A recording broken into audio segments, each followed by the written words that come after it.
Hello, I'm Dango Rose. Welcome to the Mountaineer Podcast, where everybody's listening. The Mountaineer brings you the latest news of the Peak to Peak region, in print, online, through our podcast, social media, and special publications. Now, listen in to the latest news of the area with our local journalists.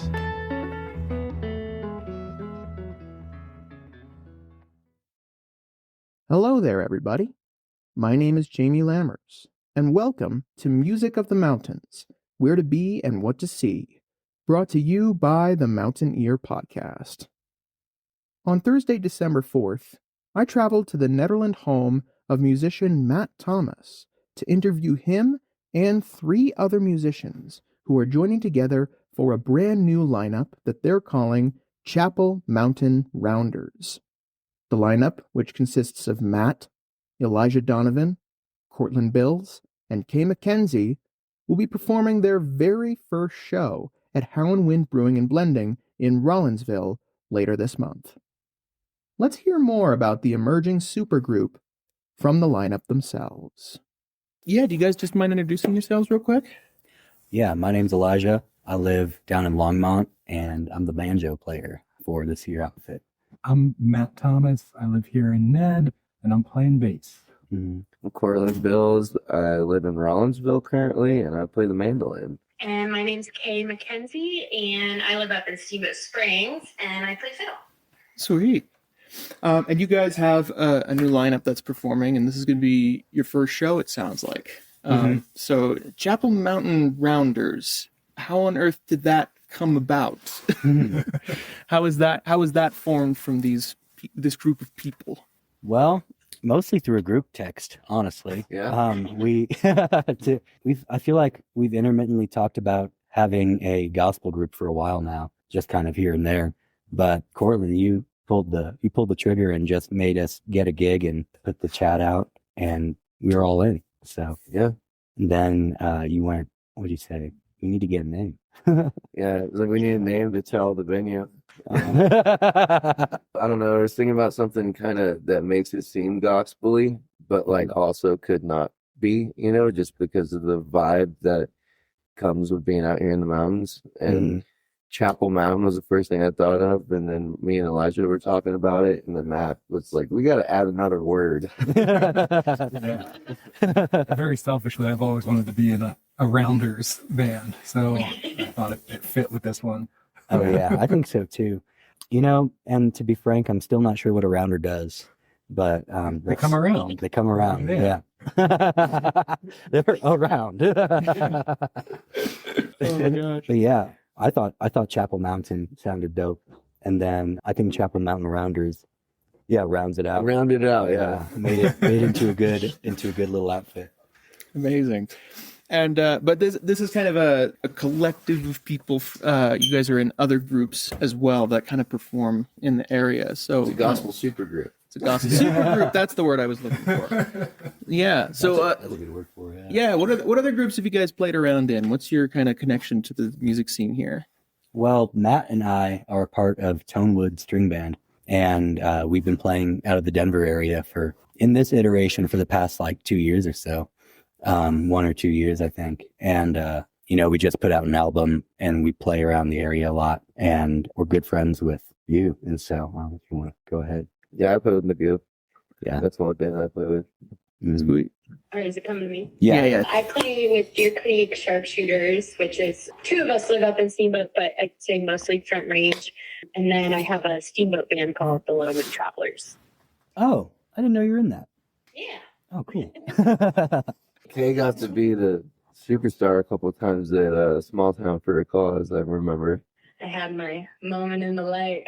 And he crushed. Absolutely crushed. Thank you. It was fun. Sweet. Yeah, I'm excited to be able to do something like with more traditional kind of approach and have some real killer pickers and bowers. And and I think we'll be able to do some really cool stuff. Even picking songs, I think we'll all come together and just I don't know, do it. ride together, which Absolutely. is exciting. I don't have any doubts. You know? Yeah.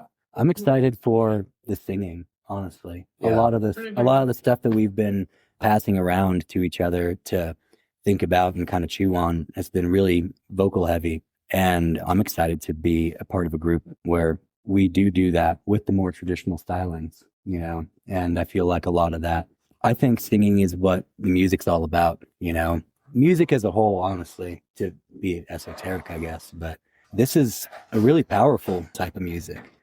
And I think that we all know that and respect that and are more than willing to just make sure that that sort of respect is given to the beauty of gospel music and of music that is in praise to our creator, you know. I love it. I get so into it. Amazing. Yeah, I'm excited. I mean, for me, singing is fairly new. Like I've played fiddle a lot longer than I've been trying to sing. So I'm really excited to, you know, I think the harmonies are super powerful, and I've never really spent a whole lot of, you know, more focus on that almost than the music. So I'm excited to kind of explore that realm of it. Oh yeah. Totally. You sing songs about how dying can be a good thing, and you do it in a 3-part harmony. It slaps. Makes it a little lighter. Yeah, it makes Lights the mood. Mhm. Oh man, yeah. So this really is this is a super group. You know, I've been kind of jumping around the music scene for a bit here, and I've interviewed Tonewood before. I've promoted you guys. I think it's been a bit. It's been at least a year and a half since I jumped in. I think so. Yeah. I interviewed Magoo, I think, before you joined, when the original trio was in there. And I've been trying to reach out to Deer Creek Sharpshooters when they've had a show, and I haven't gotten the chance to interview you guys. So I'm going to have to, when you perform up here again, let me know. That'd be awesome. Yeah. But yeah, and so this is a super group of people, I think, that the community is somewhat familiar with, but also a completely different vibe altogether, a completely different tone, as it were. Yeah, absolutely. From all of our other projects, really. Yeah. Like, I think that, yeah, it kind of is going to be a different tone than anything else that any of us are doing, which I think is great, too. But also, I would tell people to not be surprised if we still kind of got into some of the funky. If we still jam. We do some of the jam. Yeah, I wouldn't be surprised if we can't help ourselves. Yeah, it's probably going to happen. But something that, this is related, I think. A lot of festivals used to have a Sunday morning gospel set, or at least something of that nature. And I feel like I don't ever see that anymore at any festival, you know. I feel like Guide is still doing it, but that's yeah, they did it, but they're going like they're using like different religions or different cultures in a lot of cases too. I've seen, which is great, you know. Not that there's anything wrong with that. I just mean that like I don't see a gospel set, you know, just kind of straight down the middle. I think Rocky Grass still has one too. yeah. But like, I don't know. I've been a part of, I think it was a Palisade Roots Fest a couple of years ago when Tonewood played that.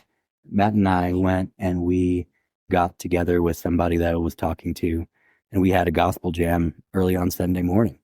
And, you know, there were some flyers that were kind of put out, and people came, and we sang and we hung out underneath this giant tree for like an hour or two on Sunday morning. And it was great. That sort of community togetherness, I just think that we could foster that as best as we can, you know, try to a little more. Gives people something to look forward to on Saturday night, so they're not up all night looking. That's Gives right. people a Still reason. might be up all night whooping.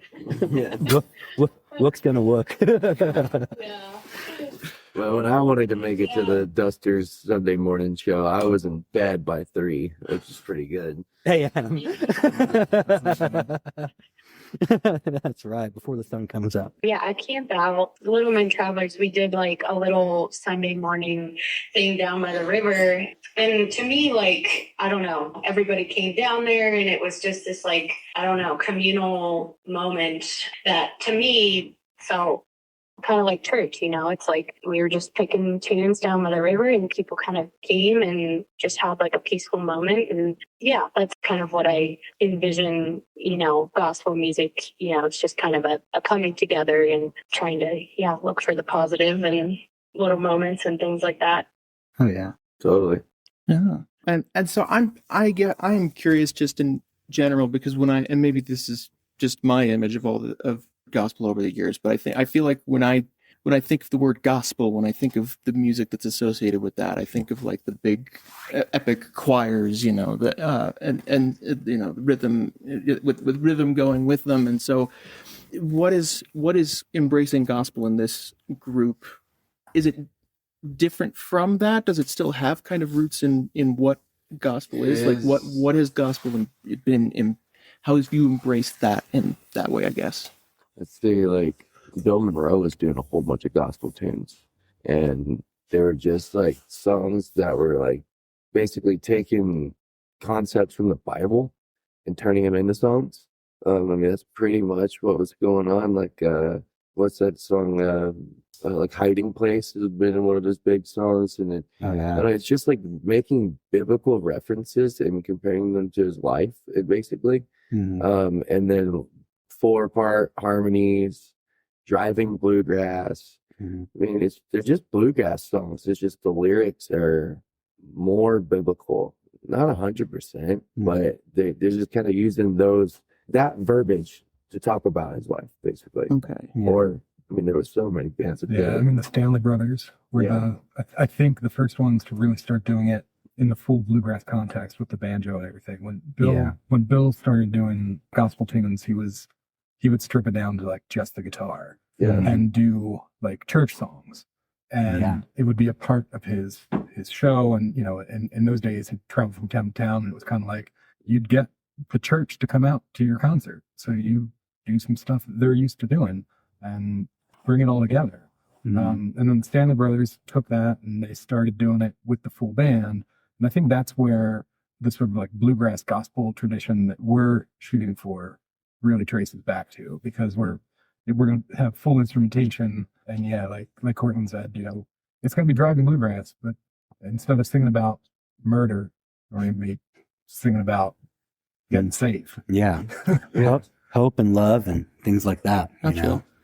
I think that. And I think go ahead. No, you go first. Oh, I was just going to say, I think a lot of like the bluegrass as we know it now, it has multiple roots, but I think gospel was one of kind of how it started to gain momentum and evolve into what it is now.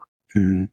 Yeah, totally. Even like, this is the cliche, but even the Oh Brother soundtrack had a couple of gospel tunes on there that you still hear at Picket Circles right now. Someone's probably working on a building or I'll fly away. Right. Oh yeah. Yeah.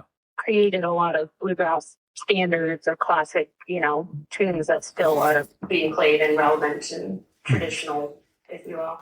So the gospel is more the theme and the subject rather than, and then the bluegrass is kind of the style that it leans into. Yeah. Okay. Yeah. That's exactly it. The gospel is technically referring to the 4 books of the Bible, that the only 4 books that talk about whenever Jesus was here on earth. Yeah. So anything gospel is anything that's referring to any of the text or ideas that come from that place of the Bible, basically. Okay.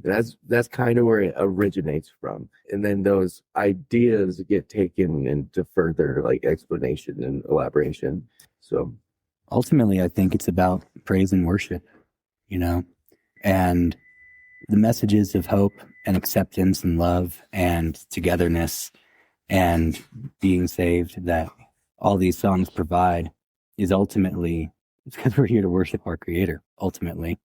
And I think that I'd be hard pressed to find a more pure reason to play music than that, personally. Yeah.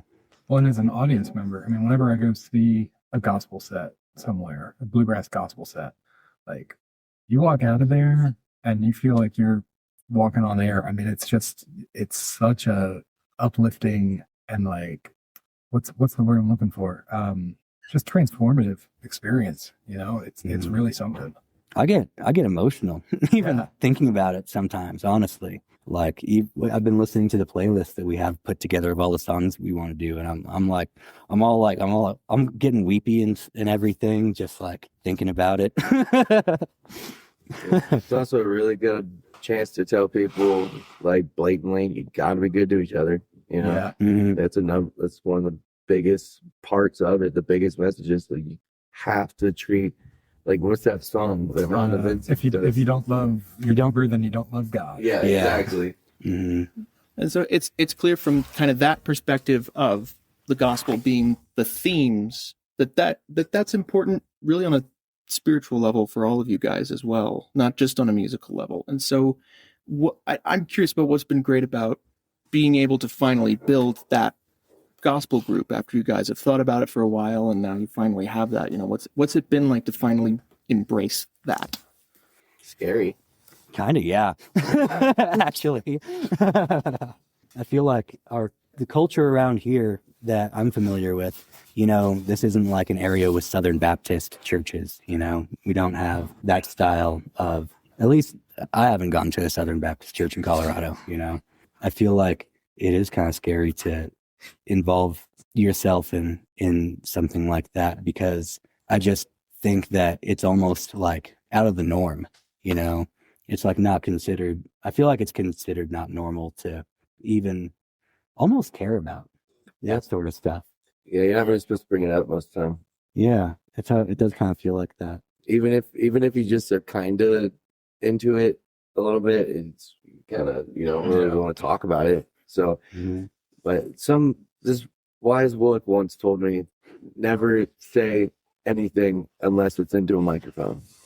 And so that's kind of what made me excited about trying to put it together. It's like, okay, now we can just do the songs.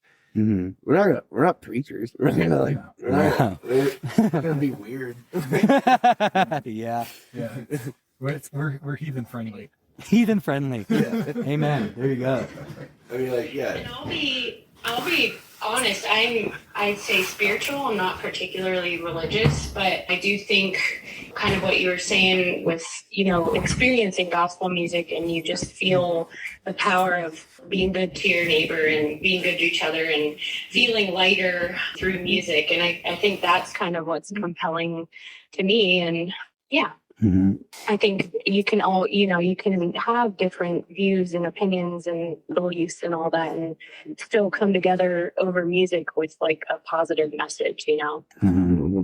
Oh yeah, Totally. That's how I felt with the Dusters Sunday morning thing. You tell you right. I don't even think they were doing Jesus songs, but their selection of songs were like just so powerful. And like, I think, yeah, just the idea of it being like such an uplifting nature, you know? Mm-hmm. Mm-hmm. Absolutely. I think the people need it. They don't even know they need it. They need it. Mm-hmm. 100%. Yeah, I mean, yeah, Rocky Grass, when they do the gospel thing, it's like everybody just comes down for it. It's just, I think it's just bringing people together. That's the whole idea. And, spreading a positive message. Yeah. For sure. I mean, and you guys have performed, I mean, you've not performed in the gospel capacity yet, but you've performed in multiple capacities in the Colorado music scene and groups and probably solo as well. And so, what do you guys love about kind of performing live, and what are you excited about in bringing the gospel bluegrass music that you're working on to the live stage? And I think for me, the best thing about performing is like creating that connection with the audience. Like that's kind of the whole game, you know? Mm-hmm. And when you're up there and you're playing music and you can see people dancing to it or like tapping their feet, singing along, you just feel like you're part of something bigger than what you usually go about your day. Mm-hmm. And Definitely. I think it's going to be a really cool experience to be doing it in this sort of setting with this group, because I think it's going to have a whole other layer on top of it. Mm-hmm. Yeah. Been touring all year with the Goo and doing like lots of, traditional stuff, lots of jam stuff, very psychedelic show and very psychedelic crowd. But every time that we do this song, I can't ever remember the names of any songs. I sing it. Oh yeah, I'm ready to go. Ricky Skaggs does it. Oh yeah, that's a good one. Yeah, and every time we start that song, and the lyrics are so blunt, like it's not like a hidden gospel song. It's obvious, and the whole crowd lights up heavier than they do like for the rest of the show. Like no matter who they are, I don't know why, but it's just something about there's just a certain energy with that kind of music that comes along. People light up, you know. Yeah, Mm-hmm. it's the energy, just like raw, unadulterated, you know, just togetherness. And I feel like that really gets like it's a good equalizer, I think, because you can't, I don't know, you can't, how can you not like it? Unless you're just like a real Scrooge, you know.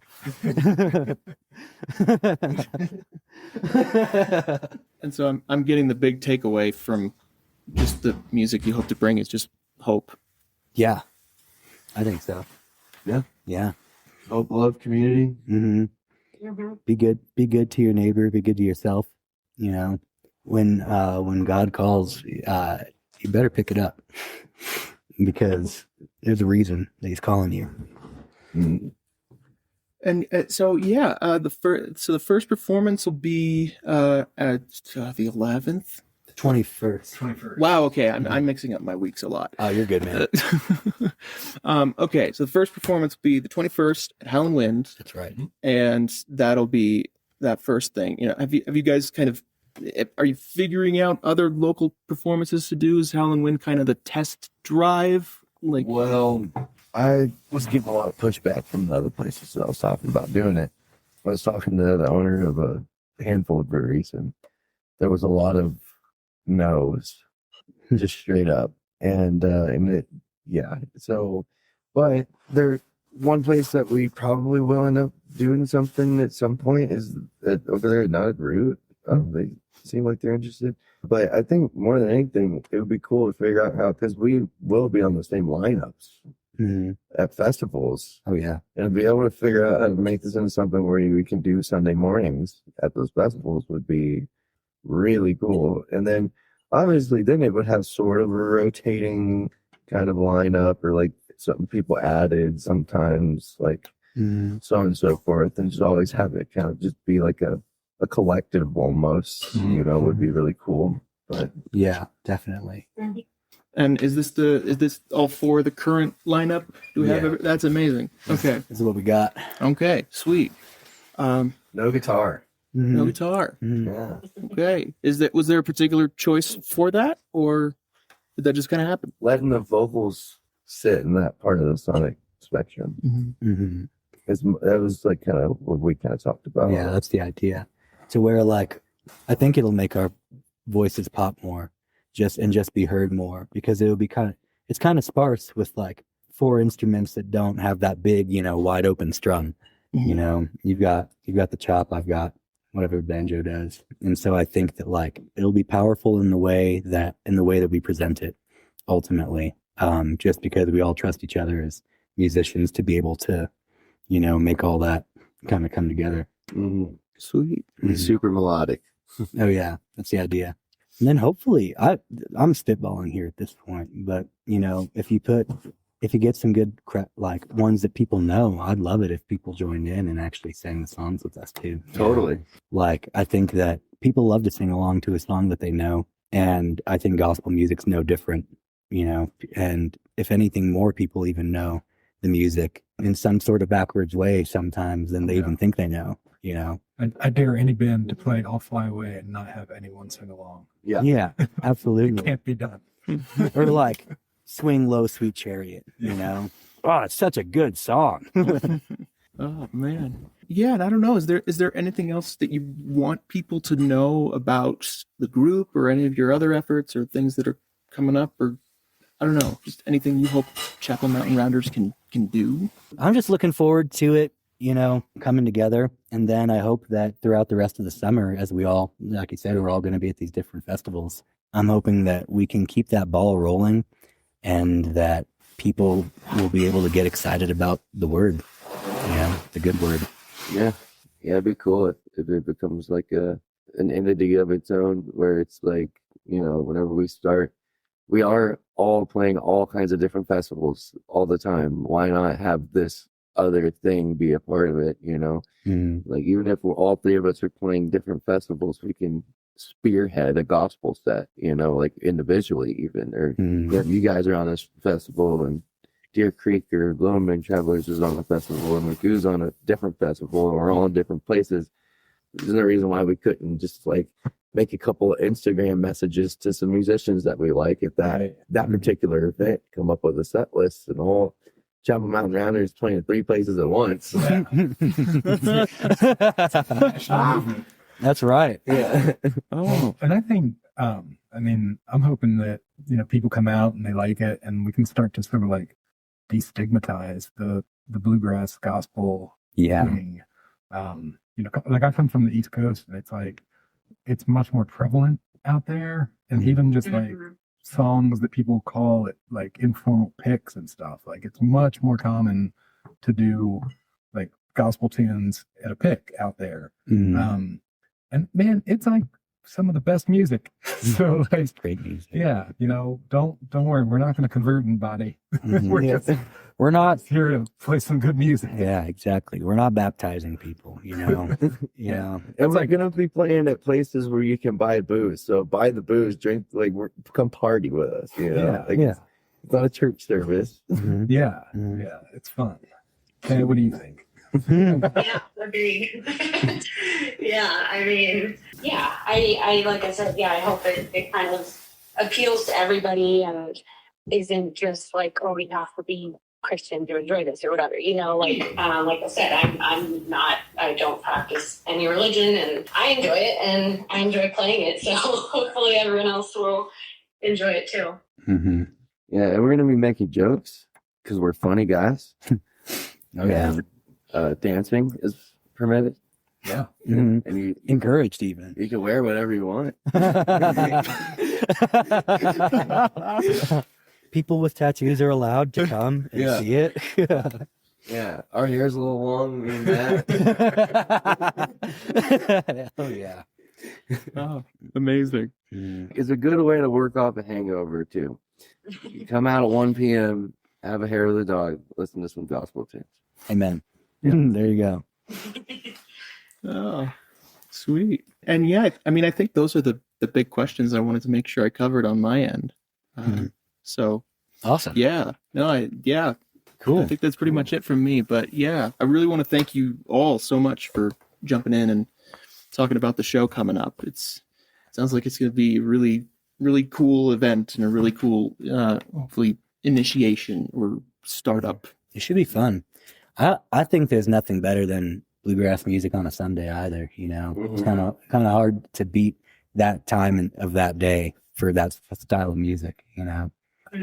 Especially in a place that makes beer like Allenwood does. Oh yeah, good beer. All right. Well, thank you guys so much. Really appreciate it. Thank you. Cool. Thank you, man. Yeah. Absolutely. Thank you. Yeah.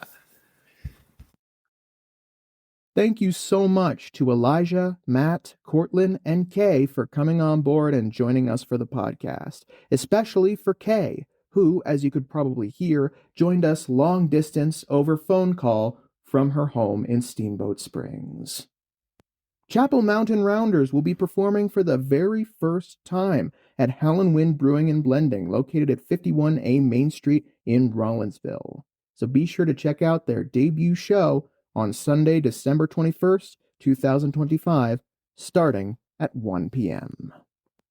Thank you so much for listening to this episode of Music of the Mountains, Where to Be and What to See, brought to you by the Mountain Ear Podcast.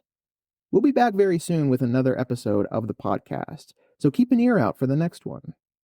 If you haven't subscribed to the Mountain Ear and you want to support local news from peak to peak, be sure to head to the mtnear.com and click on the subscribe button in the top right corner of our homepage. From there, you'll get full access to our digital archives and scanned copies of our physical newspaper. And you can choose to send a physical subscription to your mailbox or to the mailbox of someone that you love. Be sure to subscribe to this podcast wherever you're listening now. You can get the Mountaineer Podcast wherever you get your podcasts, And you can find the entire archive of episodes by heading to the mtnear.com and scrolling to the Mountaineer Media section of our homepage, or by heading to our podcast's main hub at the mtnearpodcast.buzzsprout.com. You can also find our YouTube and Facebook pages in the Mountaineer Media section on our homepage. And you can follow us on Instagram at mtn.ear. Finally, if you have any questions or suggestions for us, or you want to be involved in the newspaper or the podcast, be sure to reach out to info@themountaineer.com to reach our editor-in-chief, Barbara Hardt, media@themountaineer.com to reach myself, or frontdesk@themountaineer.com. You can also head to the mtnear.com/advertise to learn about the advertising packages that are available. We'll see you guys in the next episode. Have a great rest of your day.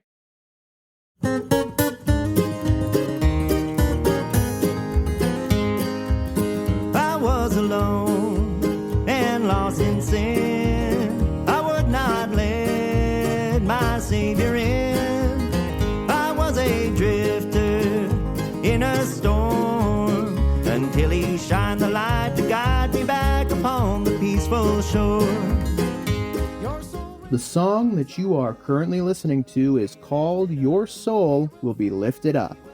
It's the final track on the debut album by Tonewood String Band, Heart of the Pretender. Members Elijah Donovan and Matt Thomas will be performing as part of a new supergroup with Deer Creek Sharpshooters member Kay McKenzie and Magoo member Courtlyn Bills. They'll be performing at Howlin' Wind Brewing and Blending, located at 51A Main Street in Rollinsville, on Sunday, December 21st, 2025, starting at 1 p.m. Of course, as this is their debut show, they do not have a website for this particular lineup. However, you can support their musical efforts by heading to tonewoodstringband.com, magootheband.com, thelittlemoontravelers.com, and dcssbluegrass.com. Start to pray.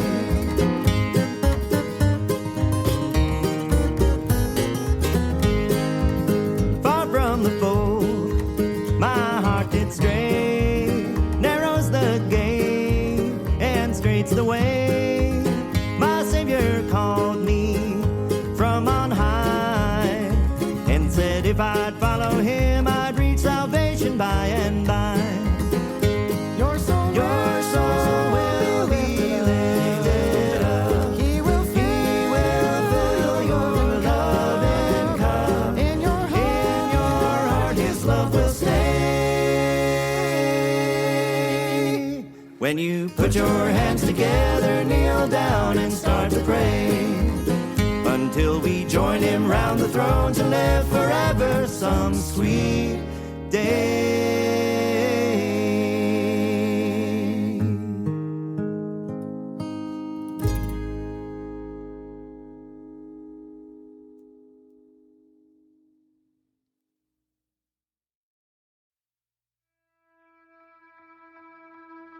And that's it for our show. Subscribe online to get more access to more news, weekly updates to our community calendar, and a link to our YouTube channel by visiting themountaineer.com. Be sure to use the coupon code PODCAST when subscribing for a 10% discount, only available to our listeners. If you are in the local peak-to-peak area, be sure to pick up a print edition of The Mountaineer at a local business. I'm Dango Rose. Thank you for listening.